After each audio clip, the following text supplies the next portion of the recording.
Welcome to the Beast. I'm not going to down today. Get on my girl. Everybody get fucking down on the ground. On the fucking ground.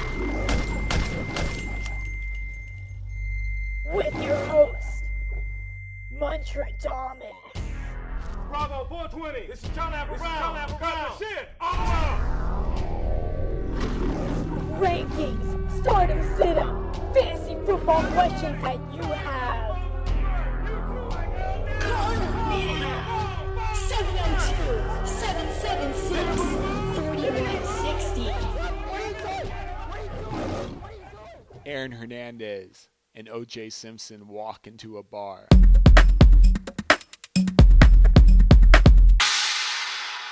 Beastdome Nation, welcome to the first BEASTcast radio special.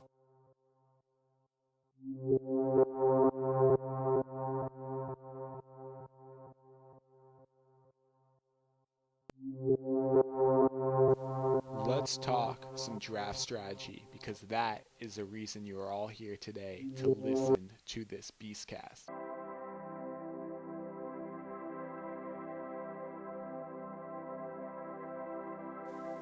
Here's the thing. If there's one position that is hard to replace during the course of a fantasy football season, running back is that position. There are only 24 good running backs in the NFL this season that you can trust on a consistent basis on a fantasy football level. If you are able to take away 4 of those running backs, and let's say a 14-team league where teams can start 2 running backs, so you have 4 of the 24, which leaves 20 for the remaining 13 teams, not every team's going to have good running backs, and all those teams will probably have only 1, maybe 2 good running backs. And if those teams have an injury to their running back, they're going to have a tough time playing catch up on their season. It is vital to get 4 good running backs. You will thank yourself later on.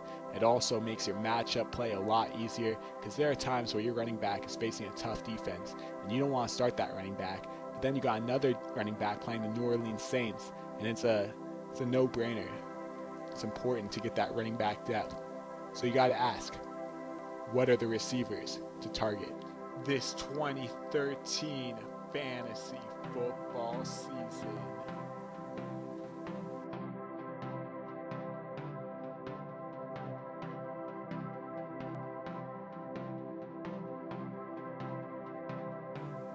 The receivers that you should target late in your fantasy football draft range from the players such as Deshaun Jackson. Deshaun Jackson is a player that's been falling to the 6th, 7th round of fantasy football drafts. He was once a top 10 type receiver, and he is going to get the opportunity to do that with Jeremy Maclin out for the season. Every ball in Philly is going to be thrown his way. Another receiver that's going very late is Miles Austin. Tony Romo is going to have a big season this year.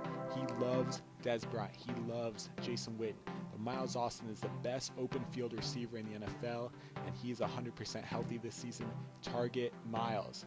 Another player is Mike Wallace, who is with Ryan Tannehill this season. And Tannehill's got a gun. With Dustin Keller out for the season, there is going to be more Mike Wallace than you can ever imagine.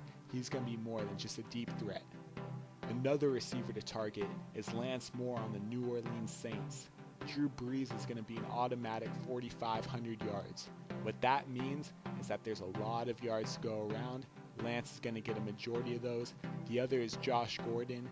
Him and Brandon Weeden are on the same level of Vincent Jackson, Phillip Rivers type combination. I'm not going to go as far as saying that that's going to be the case, but it's going to be something similar to that type of offense. Definitely.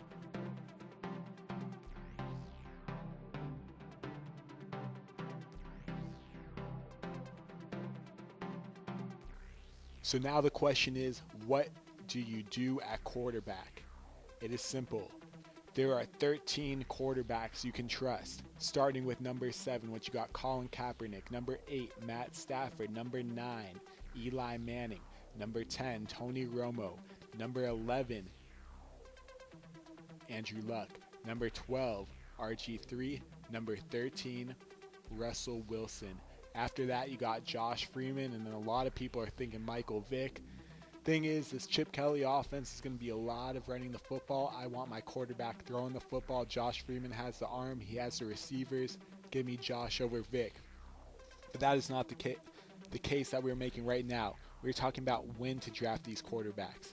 So if you're in a 14-team league, when you're down to those final three of Wilson, RG3, Romo, Eli, someone in those categories, definitely don't play chicken anymore. Just grab your quarterback. But I would wait that long. As far as 12-team leagues go, I would wait until all 11 teams have quarterbacks. Once that is the case, go ahead and draft your QB. Just make sure that you're close enough to the point where you know you will get him. Meaning if it's about to snake all the way around and there's only 2 QBs left, just grab the QB. Don't even see what happens.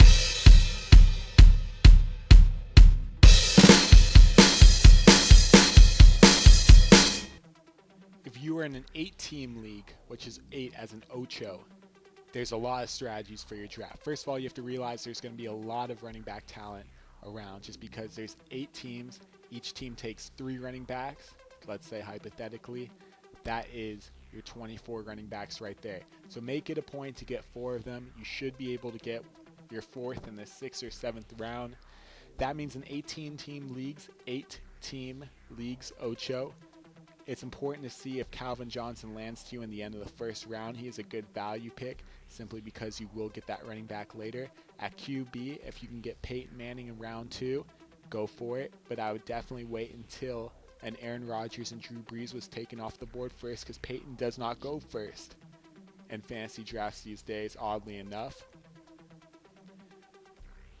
So with an 18-team league, if you do miss on those QBs because there's too many star running backs on the board, go ahead and wait. You can get Stafford at the end of your draft. I don't mean at the end of your last pick, but when all 7 teams have QBs, Matt Stafford will be on the board.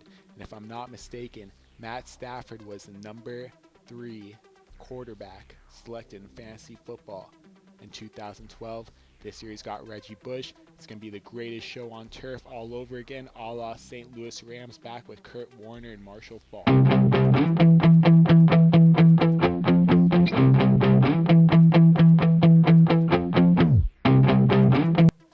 Now let's quickly talk about the 2 quarterback leagues.